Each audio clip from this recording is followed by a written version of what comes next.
হাত দিয়ে দিয়েছে বৌমা।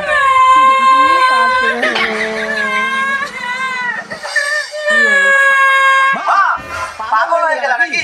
অন্তত তোমার থেকে একটা আশা করিনি। ছি বাবু ছি, ওর জন্য মায়ের সাথে চেঁচিয়ে কথা বলছি। মায়ের উপরে একটু বিশ্বাস নেই না? দেখো হাতে ঠান্ডা তাওয়া। এটা তো ঠান্ডা। তা গ্যাস জ্বললে তো গরম হবে, কিন্তু তোর বউয়ের মধ্যে অনেক গরম আছে। আর প্রত্যেকদিন রুটি পুড়িয়ে ফেলে, তাই একটু ভয় দেখাচ্ছিলাম। হ্যাঁ, দাঁড়ানোর আমাকে কিছু অসম্মান করতে ভালো লাগে তাই না?